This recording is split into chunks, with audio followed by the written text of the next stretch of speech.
Gente, hoje a gente vai falar sobre a RDC número 49, ação declaratória, proposta pelo Estado do Rio Grande do Norte. O Supremo julgou, começou esse julgamento, vem de longa data, né? O negócio vem se arrastando, só que agora em definitivo foi definido, inclusive, a questão da modulação. Daí, como a gente sempre traz aqui assuntos relevantes, e eu falei no início da live onde tinha caído, eu tenho a honra de receber os maiores tributaristas que mais entendem de ICMS no Brasil. Ver minha versão feminina de ICMS, Diana Toledo, e masculina, André Fantoni. E esses dois não souberem responder para vocês a questão de ICMS, ninguém mais sabe. Nem o Faquinha. É porque o bicho tá pegando mesmo. Gente, Falhou, Letícia. meu Deus do céu. Tô quase transmitindo, tô virando o próprio 4G aqui. Nada, não melhorou. Não, tá falhando? Agora foi. Vai lá. E aí, vocês estão bem? Tá tudo bem? Graças a Deus, tudo certinho. Muitos problemas aqui em relação a essa ADC 49, a modulação dos efeitos, o crédito de ICMS, isso que a gente vem discutir aqui hoje, né? Buscar aí a interpretação do que foi essa decisão pelo STF, como que vai ficar a saúde das empresas em relação a crédito, né? Costumo brincar que crédito de ICMS é igual a acumular milhas. Se você pega aquela milha e deixa expirar, você não viaja. Não, e demora para acumular, demora para conseguir comprar a passagem. Olha só, o que eu estava dizendo é o seguinte: antes da gente adentrar na questão da ADC mesmo, eu acho que era bacana vocês fazerem um parâmetro para o pessoal aí, para entender assim, essa história da circulação física, jurídica, da onde é que surgiu isso, para poder justamente rolar a discussão se incide ou não incide ICMS. Eu acho que a gente podia trabalhar nessa origem aí para o pessoal entender no primeiro momento. O que vocês acham? Pode ser, eu posso começar até, se você quiser eu falo, tá? Boa tarde, minhas meninas, né? O pessoal aí tá nos assistindo. Vale a pena ficar, tá? Tá travando um pouco, mas a gente vai prometer ser bem direto ao ponto, sucinto e passar algumas informações bem legais. Né? A origem disso tudo não é de hoje, né? A gente sabe que o principal fato gerador do ICMS é a circulação de mercadoria. Só que aí acontece o conceito do que é circulação, né? Para os tribunais superiores e para o fisco, que até hoje, em 2023, tem posições controvertidas, né? O fisco entende que cada estabelecimento, por ter uma instituição estadual, é um estabelecimento autônomo, né? Então, independente de ser matriz, filial, do mesmo grupo econômico, o fisco, com base nesse princípio da autonomia do estabelecimento, entende que há circulação também nas transferências, né? E cobra ICMS, né, e vai continuar cobrando até o final desse ano, pelo menos, aí, o ICMS nessas transferências. Já os tribunais superiores entendem que não, que eles adotam o conceito de circulação jurídica, né, que é justamente a troca da titularidade, entendendo que empresas do mesmo radical do CNPJ, do mesmo quadro societário, elas são do mesmo grupo econômico e não teria aquela chamada operação de mercância, não teria aquele intuito mercantil. Até existe, né, de arbitramento de base de cálculo diferenciado dessas operações. Então, o fisco entende que realmente é uma operação atípica, né? Não é uma operação mercantil, digamos assim. E isso já foi decidido pelo STJ lá na súmula 166, anos atrás, que o mero deslocamento, né, a circulação física, não seria fato gerador do ICMS. Só que nunca foi cumprido pelos estados, e até hoje parece que não estão querendo cumprir, né, por causa dessa briga. Esses casos de ICMS... ICMS é vida. Não, eu digo, os problemas são os casos de ICMS executando, botando... Eu também acho. Mas os fiscais têm que atuar com base no que diz a lei, né, atividade vinculada. Então, nesse caso, eu vou até isentar os colegas dessa atribuição aí. A parte é realmente de quem faz a política tributária nos estados, né? Porque já foi considerado inconstitucional o artigo de Lei Candir, já foi considerado...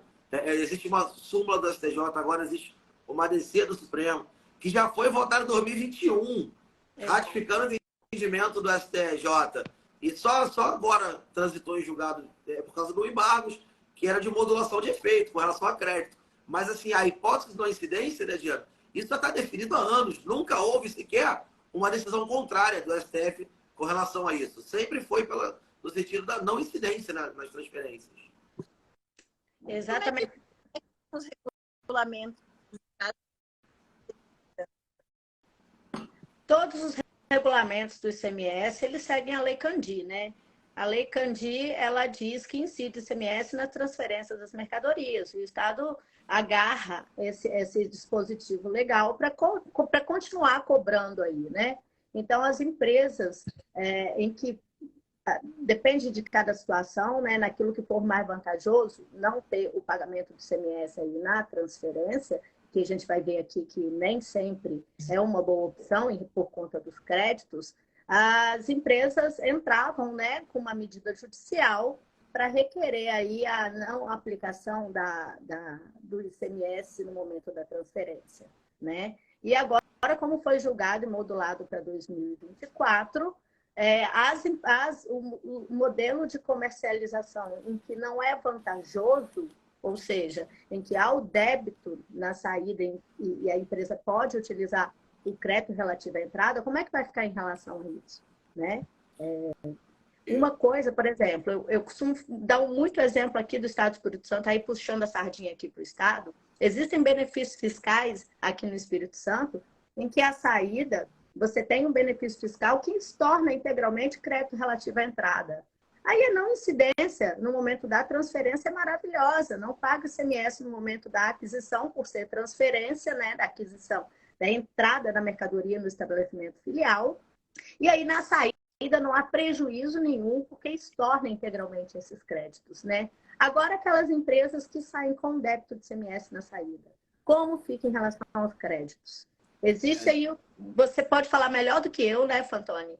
Existe aí um dispositivo constitucional que diz que toda saída que não tem incidência do ICMS ou não, isenção ou não incidência, né, sujeito ao benefício de isenção, veda o crédito relativo à entrada da mercadoria, né? E aí, como é que vai ficar nessa transferência, porque é uma hipótese de não incidência do ICMS? Esses créditos vão ser repassados ou não? Eu te falo, isso já está acontecendo agora, já que você puxou aí para o Espírito Santo, eu vou jogar aqui para o seu lado, do lado de cá, o Mato Grosso, aqui, basicamente os estados do Centro-Oeste, que operam muito com agronegócio, essas operações internas com produtos primários, elas têm um diferimento, né? Diferimento que seria um diferimento para nunca, porque vai para exportação, mas e nesses casos em que for transferido o gado, a soja, o milho, interrompe a cadeia de diferimento, né? E aí, quando você interrompe a cadeia de diferimento, mesmo que a sua saída não seja tributada, o ICMS diferido lá de trás vai ter que ser recolhido. Então, teria que gerar um crédito, né? E aí, se os estados glosarem esse crédito, passa a ser completamente desinteressante essa decisão do Supremo. Vai ter contribuinte que vai falar assim, não, eu quero destacar o ICMS, eu quero pagar na saída do ICMS, porque pelo menos eu garanto meu crédito, que já vai ter que recolher a quebra do diferimento. E aí, se você não tiver o crédito para gerar para a sua matriz, para a sua filial, para a empresa do mesmo grupo, você está absorvendo todo o custo do ICMS do diferimento e não adianta repassar para o produtor rural, porque isso não se repassa para o produtor rural, né? Não tem repercussão tributária nesse caso. A pauta, gado, a produção agronegócio, é tudo baseado em pauta, então não tem como negociar preço com relação a isso. E ele vai morrer como um custo, se não puder aproveitar o crédito. Eu achei bem temerário, porque até estava conversando com a Diana antes de você revoltar aqui, né? A gente queria chegar aqui hoje e falar assim, porra, finalmente jogaram, decidiram a porra toda. Mas não, a gente ainda está prevendo que vai ter muita ação judicial, os estados não vão aceitar. Eu tinha um secretário aqui, que eu lembro até hoje, eu trabalhava com comércio exterior, com exportação, e a gente preocupado muito em tributar, e ele falou assim, cara, cuidado quando você pensa em tributar operações, porque isso gera crédito, né? E crédito, eles usavam essa palavra, é herança maldita para os estados. Ninguém quer crédito de ICMS, né? Porque o crédito reduz o ICMS a pagar. Então, os estados vão lutar, como ficou, né, com base na modulação de efeitos, a cargo dos estados até o final desse ano publicar a norma, como vai ser regulamentado esses créditos, os estados vão fazer de tudo para causar empecilhos aí ou para glosar esses créditos. Então, isso é muito temerário. E aí, o princípio da não cumulatividade, ele está na Constituição. Se você pagou o ICMS, tem crédito. Mas aí o ICMS foi pago no estado. E aí quem vai receber o crédito, porque vai ter a operação debitada, é do outro estado. Vai ser um um jogo de empurra de um estado para o outro, né? Eu não sei se isso vai ser regulamentado pelo CONFAS, complementar para regulamentar isso aí. Mas se abrir para a lei complementar, abre voz para os contribuintes falarem junto aos deputados, aos senadores, né, para defender esses interesses. Se regulamentar via CONFAS, né, só os estados decidem. Mas aí não vai virar um novo default para não contribuintes da vida, um convênio aí né, suprimindo competência complementar. Então a gente ainda está muito incipiente. E de lei complementar desalterar a própria lei Candir, ou alguma lei complementar alterando a própria lei Candir. Com certeza. Tem que mexer na lei Candir. Porque o problema do convênio para contribuir regulamentação através de todos os estados vão lá, então. Eu estou tentando fazer leitura labial. De novo? Alguns flashes assim. Ai, não. Eu falei, tomara que seja por lei complementar, que altere a lei complementar da lei que pode alterar. Eu tenho que o CONFAS vai vir sempre uma coisa profícua, né? O CONFAS regulamenta a guerra fiscal, aí os estados aderem ao convênio do CONFAS, mas bem restringem, às vezes, ainda mais o direito, ao invés de só regulamentar. Essa uma prática comum que os estados utilizam, desde a guerra fiscal, é a glosa de crédito, né?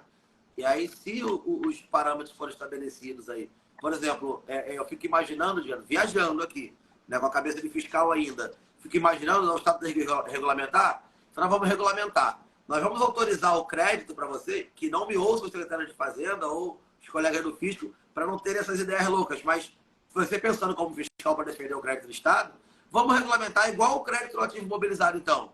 Vamos fazer aquele critério pro rata, vamos fazer um rateio. Se você faz uma operação que não é tributada, eu vou glosar um percentual do teu crédito. Assim, quem vai regulamentar são os estados, por que não? Né? E aí acaba prejudicando o contribuinte. Na prática hoje, para o advogado que está nos assistindo aqui, ele está com essa DC julgada, da modulação. Na prática, se ele chegar para o cliente dele hoje e dizer assim, eu tenho um negócio bom para te oferecer, como é que ele vai utilizar em benefício do cliente dele essa DC hoje como produto? Ah, de carteira não pode ser vendida, tá? Eu sei, é código de ética, mas assim, sem romantização. De que forma isso traz benefício hoje para o advogado que está nos assistindo, de que forma que ele pode oferecer a empresa que ele tem como cliente, que é um contribuinte de ICMS? Olha, eu tenho uma posição bem firme minha aqui pelos casos práticos que eu vi, se a Diana vai concordar. Para mim, hoje só é interessante usar esse julgado para quem é o produtor da mercadoria. Quando você sai com 6101, tá? Porque aí você não tem passivo de diferido e você está transferindo a mercadoria sem pagar ICMS. Tá? Para mim, só teria vantagem. Se for empresa de comércio varejista, que em tese seriam as beneficiadas, hoje eu não tenho segurança para falar que eles vão ter benefício, porque eu não sei como é que vai ser glosado esse crédito. Tem que olhar cada situação também, cada modelo de tributação das empresas. Aqui no Espírito Santo, a gente tem um modelo, você falou aí do varejista, né, do comércio. A gente tem um benefício do Compete aqui, o Compete e-commerce, né? As empresas que trabalham com venda não presencial, estabelecidas aqui no Espírito Santo, eles têm um benefício fiscal de recolher 1,1 para fora do estado, o famoso Compete, né, aqui do estado do Espírito Santo. E aí, como eu falei no início da live, a utilização desse benefício acarreta anulação do crédito relativo à entrada. Então, assim, ter o benefício da não incidência aí, eu acho uma grande vantagem. Perfeito. Né? Não paga, não é recolhido no momento da transferência, eu não preciso desse crédito para compensar com o débito da saída, já que a minha carga tributária é 1,1, independente de qualquer crédito, entendeu? Mas concordo plenamente aí, tratando-se de outro modelo de tributação, realmente não vai ser mais vantajoso, não vai ser vantajoso, a gente está bem preocupado, empresas estão querendo até, Fantoni, Letícia, estão querendo entrar com alguma... Sim, vai ter um segundo embargo, né? Para não aplicar Ativamente a não incidência nas transferências, eles estão querendo pagar, né? Como o Fantoni falou, estão querendo pagar, entendeu? E se não me engano, Diana, esse benefício do Compete de vocês, aqui na Matrização PRODEIC, mas todos os estados têm, né? Se não me engano, esse benefício ele deve ter sido concedido à margem do CONFAS, né? Ele foi esquentado pela restituição, sim. Isso. Então, assim, eles têm prazo de validade, né? 32, Até 2032. 32. É, E aí vão acabar esses benefícios setoriais que são concedidos pelos estados. Então, hoje, talvez ainda seja interessante essas empresas do Compete, do Prodeic aqui, ou dos Pro da vida que existem no Brasil, utilizarem, né, a não incidência. Mas num cenário curto, aí, que a gente fala em menos de 10 anos, que é um cenário curto, eles não vão ter mais esse benefício. E as empresas têm que começar a se planejar para esses cenários aí que vai ser sem o benefício lá daqui a pouco. E essa modificação de 2020? Isso. Não entendi. Repete, digita no grupo que a gente lê. Hoje do computador, que eu tive que sair lá do escritório, agora eu estou andando pela casa, não estou no WhatsApp. Eu perguntei. Sabe o que eu acho que ela está falando da modulação. Eu vou te falar uma coisa que é engraçado. Quando você não está falando nada em relação ao ICMS, a sua voz fica perfeita. E aí, quando vem você falar de algo relevante em relação ao ICMS, começa aí... Eu acho que tem uma trava no celular dela. Ela deve ter brigado tanto com relação ao ICMS. Quando ela fala essa palavra, até trava o telefone. Trava tudo. Olha lá. Aí, tá vendo? É igual um robozinho. Eu acho que a Letícia estava falando da modulação, né? Eu achei até estranho, não sei se vocês acompanharam a sequência muito rápida. No dia, foi o plenário virtual, que foi votado, né? E para que haja modulação no Supremo, tem que ter 2/3, tem que ter 8 ministros. E a votação foi 6-5. Tanto que ela não foi nem publicada no site do STF. E à noite, a própria Rosa Weber tirou ela anulou, se não me engano, né, o resultado da decisão. E aí, depois de alguns dias, retornaram dizendo, não, olha só, com relação à modulação, todo mundo concordou. O 6-5 foi com relação a outros fatos. Então, acho que nem eles ali estavam convictos do que queriam na vida, né? E hoje a gente está falando só do ICMS normal, né? Agora, se entrar também com a substituição tributária, aí como fica? Entendeu? A ST. Quando estou transferindo para um varejista, em que a ST tem que ser recolhida, que debita o ICMS normal da operação, né? Para cálculo da ST. Como é que vai ficar isso? É uma outra questão. Aí, ainda não foi abordado com relação à ST, né? Que você bem falou. Se for transferência entre indústria e atacado, não tem, mas para varejista o substituto tem que recolher. Exato. E aí ele vai fazer o cálculo da ST descontando o valor da operação do ICMS, não vai descontar o ICMS próprio, vai gerar uma carga tributária substituída, né, maior, se ele não puder descontar o ICMS próprio. Tudo que se trata de ST, pode ver. Eu acho que eu concordo. Eu também. É um outro cenário, né? Regra de exceção para tudo. Mas o ICMS é o mesmo. Sabe o que eu achei interessante? É que o pessoal estava falando, até o Faquinho no voto, falou, a modulação de efeito é para evitar o excesso de ação judicial, né? A macro-litigância, é para proteger as empresas. Aí a gente tem 2 cenários, né? Os estados que vêm descumprindo, né? Que vem descumprindo o teor da súmula 166, que vem descumprindo a primeira decisão lá dessa DC 49, que já foi pela não incidência, tá? Eles vão continuar podendo cobrar o ICMS nessas transferências, descumprindo uma decisão que a gente já sabe qual é, porque, como eu falei antes, nunca foi decidido de maneira diferente pela STF, certo? E aí eu fiquei imaginando, eles só ressalvaram nessa modulação as empresas que tinham ação judicial até 2021, se não me engano. Aí você fica imaginando, e a empresa que não tem ação judicial e que não está destacando o ICMS, ou tem uma liminar, cara, imagina, essa empresa ela pode ser cobrada até o final desse ano, o ICMS que a gente sabe que não é devido, só por causa da modulação. Eu achei muito temerário essa posição, mas as empresas ficaram descobertas, né? Porque se ela tem ação judicial, o Fachin resguardou. E se ela não tinha ação judicial? Se ela está usando a jurisprudência só, se ela está usando uma liminar e mandado de segurança que pode cair a qualquer momento, o fisco vai cobrar, então, os 5 anos passados, porque não, a partir de 2024 não incide mais. Não, mas agora, em 2022, incidiu, Ah, mas se é inconstitucional desde sempre, porra. Ou não? Não foi controle abstrato? É que eu acho que parece assim, ó, quando você tem uma discussão, é uma empresa A contra o governo tal. Bom, é uma decisão interpares, pode gerar um efeito, vai fazer o quê? A modulação vai ter efeito vinculativo. Mas é uma fora. Não, essa decisão foi controle abstrato, né? Isso aqui era para ter feito erga omnes. E aí. Então, é uma declaratória, né? Sim. É uma declaratória. Então, não é uma ação que uma pessoa. Não é a DIN. É. Então, na verdade, não foi guardada da mesma forma. Tá picotando demais a sua voz, Tá Letícia. certo. Vou falar, vou ficar. A gente está vivendo um cenário de insegurança jurídica muito grande com essa decisão. A verdade é essa. E que a gente não tem resposta ainda quanto a créditos de ICMS, né? Como é que vai ficar esse posicionamento do Estado, se vão discutir através de CONFAS ou lei complementar, transferência ou manutenção desses créditos. Né? Então, o cenário de insegurança jurídica aí, até para as empresas, né, que não tinham aí um mandado de segurança, uma liminar, como o Fantoni falou, como é que vai ficar para trás? O fisco vai cobrar, né? Então, a gente vive aí ainda um cenário de insegurança muito grande em relação à não incidência do ICMS nas transferências. E empresas aqui do Espírito Santo estão bem preocupadas com janeiro de 2024 em relação a isso. Sim, porque se a gente for pegar, por exemplo, pela Lei Candir, é vedada uma transferência de crédito para empresas que estão em estados diferentes, né?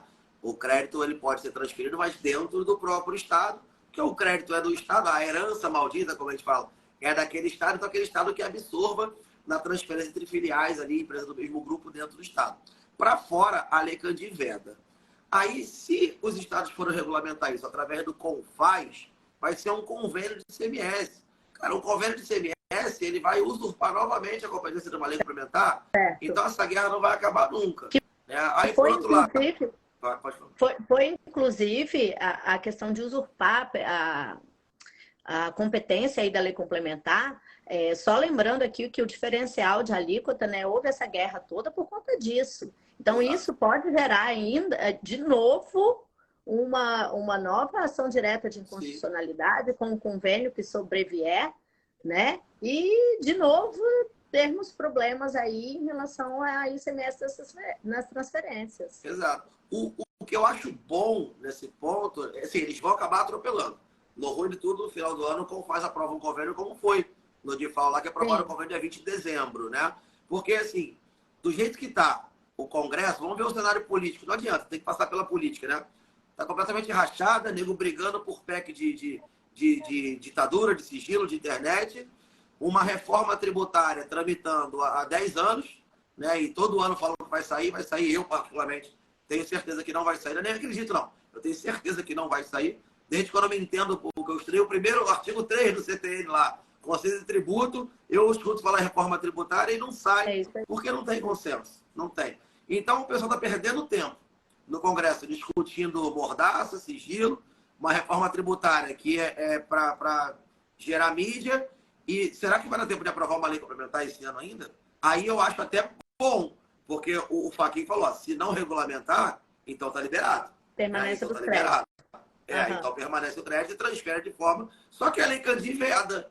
E aí, será que essa decisão suprema ela não tornou inconstitucional o artigo da Lei Candir que veda a transferência entre estados diferentes? Né? Então, ainda assim, gera uma insegurança. Eu acho que ainda tem mais um embargo. Acho que eu vou apostar aqui uma garrafa de vinho, que ainda vem mais um, porque não está decidido. Ô, Fantoni, e como é que você acha que vai funcionar essa transferência de crédito, sendo que no documento fiscal está ali clara a não incidência do ICMS, né? Não há destaque nenhum de imposto. Como é que vai funcionar essa transferência de crédito? Então, isso teria que ser feito, para mim, o operacional, digamos assim, né? Para que haja um entendimento entre contribuinte e fisco. Eu acho que isso vai ter que ser através de uma nota fiscal de transferência de crédito. Não vai ser automático, né? Não tem como ser via SPED, porque a FD ela é regional, né? Cada contribuinte entrega para o seu fisco. Mas eu acredito que vai ter que fazer uma nota fiscal. O que eu acho que o fisco vai ter que regulamentar? A periodicidade e as glosas, né? Também não vão querer liberar tudo. Sim. Se a glosa vai ser constitucional ou não, aí vai ser uma outra briga e com certeza vai ter briga ainda. Mas o que eu acredito que vai acontecer é que eles vão regulamentar a forma e a periodicidade. Tipo, junto com a apuração mensal, então a empresa que vai transferir emite uma nota de transferência de crédito. Tá? Só que, cara, imagina a briga. Eu tenho uma operação aqui entre Mato Grosso e Espírito Santo. Uma operação lá no Pagode. Não, no Pagode deixa para outro lado. Uma transferência. Quem tem que dizer se aquele crédito que a empresa de Mato Grosso tem é devido é o fisco de Mato Grosso. Quando a empresa de Mato Grosso, manda uma nota para um contribuinte lá para o meu, né, uma filial minha aí no Espírito Santo, o fisco do Espírito Santo não tem como regulamentar esse crédito, saber se é verdadeiro ou não, né, se esse crédito é devido ou não. Pode ser um crédito podre, pode ter usado uma alíquota diferente, uma base de cálculo majorada. Não tem como o fisco do destino, onde vai ser usado esse crédito, chancelar o crédito daqui. Então, porra, imagina como é que vai ser. Eu aqui em Mato Grosso, quero transferir o crédito para minha filial no Espírito Santo. Eu tenho que pegar uma autorização da Cefaz de Mato Grosso, uma declaração dizendo que esse crédito ele é devido. Ou seja, eu estou automaticamente pedindo para ser auditado em todas as operações de transferência de crédito que eu fizer. Porque ele não vai, o Mato Grosso não vai falar assim, pode transferir 1 milhão em crédito aí que tá ok. Não. Para ele falar que esse 1 milhão é devido, ele vai auditar até o meu rabo. Então, ou seja, a empresa vai querer submeter a fiscalização? Ei, fiscaliza eu aqui para dizer que meu crédito é válido? Senão, tá, mas eu acho que o procedimento vai ter que ser através de emissão de nota. Vão ter que, lá no COTEB, criar um CFOP específico para isso, né? Vão incluir um CFOP para isso, e aí traz o documento fiscal. Mas, a meu ver, esse documento fiscal tem que ser chancelado pelo fisco de origem. Senão, eu boto quanto eu quiser. Quanto eu quiser. Vou transferir 1.000 para você aí. Estou transferindo crédito, ou seja, não é uma operação tributada minha, porque a saída não tem incidência. E você que está recebendo crédito aí, como você é minha também, cara, eu posso te mandar quanto eu quiser de crédito e você usa aí, que nós somos interdependentes, nós somos filiais, nós somos membro do grupo econômico. Cara, como é que vai ser a fiscalização dessas empresas? Isso que eu acho que tem que ser regulamentado. Dentro do Estado do Espírito Santo, a gente tem a chamada apuração consolidada, né? Então, débitos e créditos são entre matriz e filial, colocado tudo no mesmo saco e faz essa nota fiscal de transferência. Só que isso só pode ser feito internas, né? Dentro do Estado. Fora do Estado, realmente, a gente precisa de homologar esses créditos. A autorização é feita através do secretário da Fazenda, né? Autorização do secretário da Fazenda para transferência desse crédito, até entre matriz e filial fora do Estado. Então, realmente vai ser um problema. Eu estou querendo assistir aí, estar viva para assistir essa novela de como que vai desenrolar essa questão da transferência de crédito. O Rodrigo até comentou aqui, estou vendo os comentários, que já tem CFP de transferência de crédito. Tem, mas para operações internas. Somente interna, isso aí. Eu acabei de conferir aqui enquanto a gente está conversando. No caso de matriz filial estado distinta, não tem como fazer essa transferência. E aí, vai fazer na mesma nota? Mas como é que eu vou saber quanto é o crédito da operação que ele tem lá atrás? O crédito não é feito por mercadoria, a apuração não é feito por operação, né? É feito por período, considerando todas as operações de entrada e saída. É temerário. E aí, por isso que eu acho que vai ser feito via Confaz. Porque os estados vão operacionalizar isso aí, mas não estão se preocupando com a legalidade, com a juridicidade, porque a lei Candia ainda veda, né? E se cada estado quiser fazer de um jeito, cada estado vira uma ilha, né? Agora aí já era impossível você. E essa PL que tá rolando aí, que você tinha dado uma pesquisa? Exatamente. Existe um projeto de lei, né? O projeto de lei complementar, o 332 de 2018, que veda, né? Ele tem a proposta de vedar a incidência do ICMS aí nas transferências de mercadoria. Então, assim, ele sendo aprovado, muda de novo todo o cenário em relação ao ICMS nas transferências. Sim, ou seja, está autorizado o crédito, mas o Estado vai regulamentar. Aí eu aprovo uma lei complementar falando que é proibido transferir. Olha, qual o propósito, então? E quem fica aí no meio desse tiroteio é sempre os contribuintes, né? Destaco, não destaco, vou pagar, não vou pagar, o que eu faço? Judicializo, né? Hoje eu não recomendo que ninguém deixe de destacar, porque como a gente viu essa modulação, ela foi favorável aos estados. O Rio Grande do Norte conseguiu o que eles queriam. Né? Como só vai ser aplicado a partir de 2024, a empresa que não vem destacando e que não tem medida judicial, ela está com a bunda de fora. O Estado pode cobrar retroativo, porque agora, com certeza, o Supremo falou, você pode cobrar até 2023, né? Se você não tiver medida judicial. E isso aí vai ser uma quebradeira absurda. E o Estado, já sabendo que vai perder lá na frente, vai querer cobrar agora, né? E é multa de 75% a 150% nesses lançamentos aí atrasados. Não, no Estado não tem 150, graças a Deus, né? É só a Receita que tem essa graça aí. Quanto que dá isso, então, num lançamento como esse? Em Mato Grosso é 100% do crédito indevido utilizado. Aqui também é 100% do crédito indevido utilizado. O pessoal perguntou, quem tem mandado de segurança? Eu entendo que quem tem um mandado de segurança já transitou em julgado, que você possa usar essa decisão e não destacar. Agora, se você tem uma liminar, eu não usaria a liminar, porque a liminar ela não é trânsito em julgado, né? E como o Supremo já decidiu que em 2023 pode cobrar, talvez no julgamento de mérito essa liminar caia e você paga tudo para trás. Tá? Quem tem liminar, eu acho temerário. O Rodrigo está falando aqui que teria que criar, né, o CFLP 6602 para transferência desse crédito. Né? Seria isso. Só que aí, quem ia auditar esse crédito? O estado de destino, quem está recebendo a herança maldita, não tem como auditar as entradas de quem está mandando o crédito lá em outro estado. E o estado que está concedendo, né, ou seja, transferindo o crédito para lá, para auditar o crédito, tem que auditar débito também. Não tem como você auditar a apuração por inteiro, né? E quem é que vai falar que esse crédito ele está certo ou não, né? Pelo que eu estou vendo, essa novela ainda vai demorar a terminar, né, Fantoni? Ou você acha que até dezembro a gente tem alguma posição oficial disso aí? Eu acho que alguma coisa vai ter que sair até dezembro, porque tem prazo. Mas vai sair daquele jeito, né? Do cu e da bunda. E aí isso vai gerar outras judicializações, porque não vai atender todo mundo. Como vai ser via Confaz, eu estou chutando, chute meu. Eles não vão conseguir aprovar uma lei complementar em tempo hábil. Não vão conseguir. Dezembro. Até dezembro. Então, para não deixar passar em branco e ficar aberto, como já diz o Supremo, eles vão fazer isso via Confaz. Lá para o dia 20 de dezembro, eles aprovam um convênio regulamentando como é que vai ser isso aí. Tá? E é óbvio, o convênio vai vir completamente favorável ao fisco, da forma que eles têm o controle sobre tudo, porque o convênio não tem a participação popular, né? E aí, nesse caso, vai começar a gerar o quê? A DIN sobre o convênio. Então, essa briga aí pode botar mais uns 3 anos aí, a gente vai ter muito trabalho pela frente. E quem paga o pato é sempre contribuinte, né? E enquanto não resolver, eles não vão ter o benefício, né? O contribuinte vai ficar com medo de usar. Como tem que prevenir o cara, vai falar o quê? Para não usar. Não usar o benefício da não incidência. Não usar a não incidência. Porque pelo menos se você destacar, você aproveita o crédito débito normal.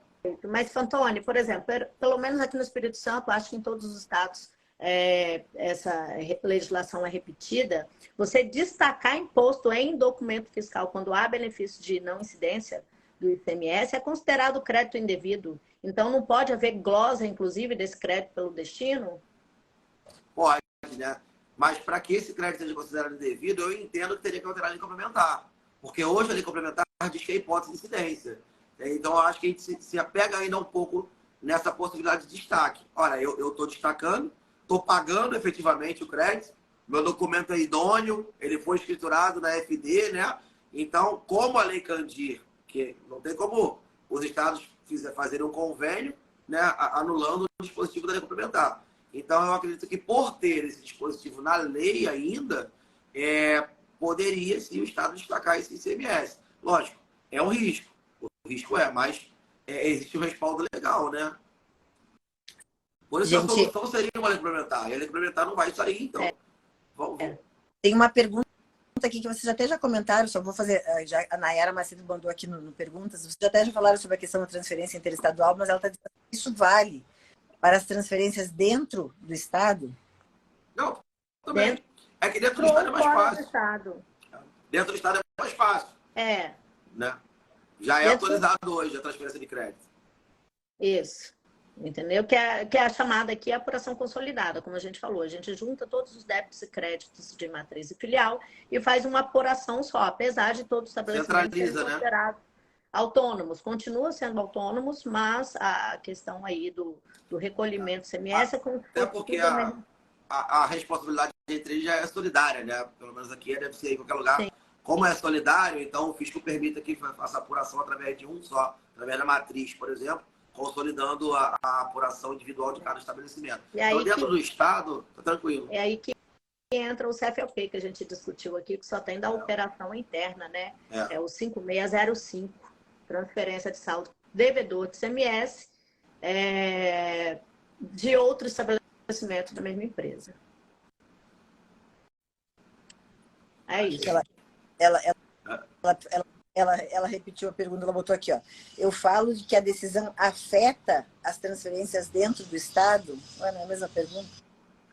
Sim, sim. Porque hoje os estados entendem que essa operação, mesmo que interna, também é tributada. Normal. A da matriz filial dentro do Estado. Hoje ela é tributada. Então, essa decisão ela também vai permitir que as operações internas não sejam tributadas. Normal, tranquilo. Porque a gente estava indo um pouco além, é que como é que ficaria o crédito disso aí? O crédito disso aí vai ser utilizado normalmente porque a apuração pode ser centralizada. Mas afeta, sim, nas transferências internas também vai ser sem destaque. Segundo o que a gente tem hoje, né? Pode ser que amanhã mude. Muita gente fala assim, mas essa decisão atinge apenas transferências interestaduais. Não, é interna também. Interna um pouco mais simples por conta dessa apuração consolidada. Então, a discussão toda é entre um Estado e outro, como a gente está falando, né? Quem é que vai homologar? O Estado de destino não vai ter a procedência desse crédito, né? E Estado de origem vai ter que solicitar a homologação, como o Fantoni falou, pedir fiscalização todo mês, em cada fechamento de apuração. Falar, fisco, vem cá, dá uma olhadinha para se esses créditos aqui são realmente válidos para eu transferir para minha filial lá no outro Estado.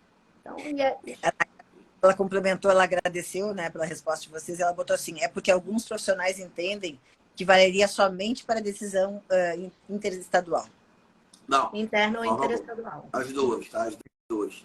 Tá? E a gente nem assim, a Diana começou a comentar sobre um caso específico, mas a gente ainda nem entrou nesse pormenor aqui de forma geral, que é no caso das empresas que têm outros benefícios fiscais, né?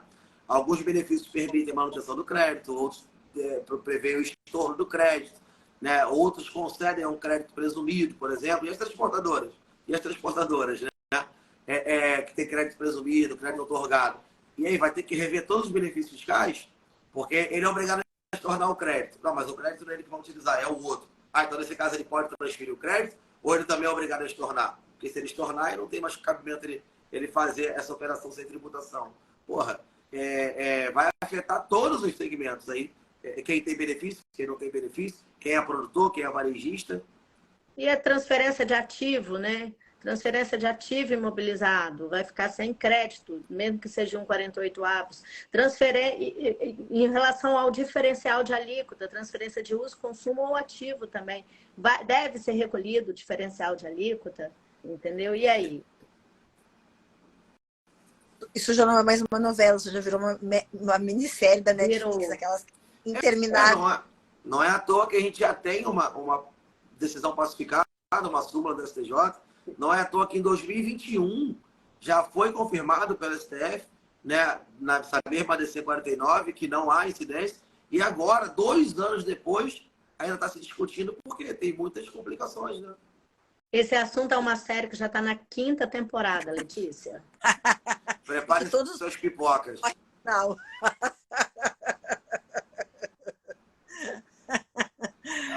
Mas o que a gente tem que fazer? A gente vai acompanhando e a gente se compromete a fazer uma outra assim que tiver já essa pelo menos um projeto de lei complementar novo ou algum projeto do Confaz. Eu vou acompanhar por aqui com os colegas da Fazenda também, para a gente poder entender para que linha os estados querem seguir e até os contribuintes poderem se antecipar, né? E assim, falando do projeto de lei, de uma nova lei complementar, a gente sabe que eles sentam em cima do projeto quando não interessa votar, né? Nós estamos entrando, chegando quase no meio do ano já, praticamente no meio do ano, ou seja, teria 6 meses. Já estão por conta do recesso. 6 meses. Uhum. Em julho é a época de ir pra Disney. Tem o recesso de julho, depois tem recesso de final de ano. Na verdade, teria 3 meses para eles votarem isso. E assim, estão gastando energia com uma reforma tributária que não vai sair, que é 57 vezes mais complexa do que uma regulamentação de transferência de crédito. Tá? A gente só tem uma reivindicação, né, Diana? Que você não estava aqui, a gente tem uma outra reivindicação. Vai ser proibido fazer live sem vinho. Uma hora da tarde que a gente não pode tomar vinho. Ou então, se for 1h da tarde, vai estar liberado aquele vinho branco, entendeu? Aquele espumantezinho de leve. Senão fica travando aí, sem vinho trava. Tá vendo? Foi a falta do vinho. Gente, quem nunca tinha nos assistido antes, só para vocês entenderem. Normalmente a gente faz essa live, a gente faz no YouTube à noite, né? E assim, a gente começa a live fazendo um brinde, né? Cada um com seu vinho. Só que aqui, se a gente bebesse agora 1h da tarde... Vai prejudicar o resto do expediente. Mas daí é o seguinte, para entender SMS só bebendo, gente. É esse que é o problema. Acho justo. Não tem jeito. Tem mais alguma dúvida do pessoal? Alguém? Ó, se alguém... Depois, quem não segue ainda o professor Antônio, é só entrar aqui em cima. Pode olhar aqui, a professora Diana Toledo, sigam eles, sempre tem dicas, né, de CMS, de tributário. Quem tiver dúvida... Doutora Lucélia está aí, colega daqui de Mato Grosso também, advogado. Tô com o teu livro para te entregar, tá? Me manda mensagem depois, Lucélia, tem que entregar o livro. Gente, então a próxima, quando a gente for atualizar esse assunto, a gente vai fazer no YouTube, para não ter risco de travar, porque esse Instagram não ajudou muito hoje. E a gente faz o nosso brinde tradicional. E daí todo mundo que estiver assistindo a live à noite está convidado para estar com a sua tacinha de vinho para brindar com a gente também, não é? Um brinde. O objetivo dessa live, só para deixar claro para o pessoal, que o objetivo da live foi esclarecer todos os problemas aí dessa decisão do STF, da não incidência do CMS nas transferências e a modulação dos efeitos para 2024. Então, tentamos aqui trazer todos os problemas, para colocar minhoca na cabeça de cada um, para o pessoal olhar o modelo de tributação da sua empresa, ver se vale a pena, se é vantajoso ou não essa transferência, porque isso tudo tem que ser pensado para 2024, trazer estratégia para não perder esses créditos de ICMS, né? Então, é justamente trazer mais problemas para vocês, porque solução nós ainda não temos, infelizmente, temos a aguardar a cena nos próximos capítulos. Às vezes sai uma decisão dessa do Supremo, né? Aí o pessoal comemora metade da decisão. Oba, não tem mais ICMS na transferência. Tá bom, mas e o crédito, né? Isso aí. Ó, gente, quem quiser aprender mais de ICMS, a professora Diana tem vários cursos que ela dá, tanto presenciais quanto online, que são maravilhosos de ICMS. O professor Antônio também, inclusive, tá com o teu livro aí, Antônio? Já mostra o livro. Para quem tá no Mato Grosso. E eu não posso levantar para buscar por motivos óbvios. Eu acho que ao vivo eu não posso levantar. Esse Antônio é terrível. Depois ele posta lá, gente, tá? É um livro maravilhoso. Inclusive, Letícia, deixa eu te falar, o Fantoni, ele sai do Mato Grosso para comemorar o aniversário dele no Rio de Janeiro. Aí o pessoal do CRC lá do Mato Grosso fala assim, Diana, fala de substituição tributária aqui para frente, aqui pra gente. Eu falei assim, Fantoni, você sai, o problema fica comigo, eu não tô entendendo. Fiz uma reclamação formal ao CRC, sabia? Por causa disso? Porque a palestra foi online. Não, tem que ser presencial, venha aqui. Tá? Online não, a gente quer. Vou fazer a reivindicação para dar próxima ser presencial pra gente em outro pagode, hein? Justo. Vou junto. Já avisa que eu já vou cobrar passagem. A gente pode fazer essa live ao vivo lá na própria Já pensou? Pô, aí eu ia estar com a parte de baixo também. É que ele pagou só metade da roupa, para não pagar tanto ICMS na compra da mercadoria. Então ele tá só com a camiseta. Gente, de bola então. Então, para quem quiser depois conversar mais um pouco sobre o assunto, tiver dúvida, pode mandar direct para essas duas feras aí, que eles sabem tudo de CMS, como eu falei no início da live. São as pessoas que, se eles não souberem responder, se matem, porque ninguém vai saber responder. Esse que é o problema. Olha, obrigada pela... de última hora a gente acaba marcando as coisas dar certo. Obrigada por vocês terem topado. faltou nosso vinhozinho, nosso brinde, mas fica aqui nosso brinde, né, virtual, faz de Tá conta que a gente tá tomando. Aqui, ó, todo mundo com copo Stanley. Hoje tá presente, né, cara? Olha, gente. É para manter a cerveja gelada, ou quer dizer, a água gelada. Ó, o Stênio Salles está dizendo parabéns, professora Diana. Assisto todos os seus vídeos do YouTube. Que lindo! Olha só. Beijo, obrigada. Ainda bem que não é do Stories. Nossa cantora predileta. Tá vendo, né? É só beber um vinho que vira cantora, não tem É jeito. bom. Como é que é? Como tributarista, é uma ótima cantora, né? Maravilhosa. Só que não. Gente, obrigada. Então, galera, obrigada por quem participou aqui. Eu vou deixar salva a live aqui para vocês assistirem depois, para recapitular. Tem muita informação. Eles trouxeram vários, né, detalhes aqui sobre essa questão da DC, não só sobre a decisão em si, mas os reflexos dessa DC número 49 e o impacto daqui para frente que isso vai gerar. Amores, beijo para vocês. Obrigada, galera. Beijo. Beijo, beijo. Obrigado. Até a próxima. Até a próxima. Deve, se Deus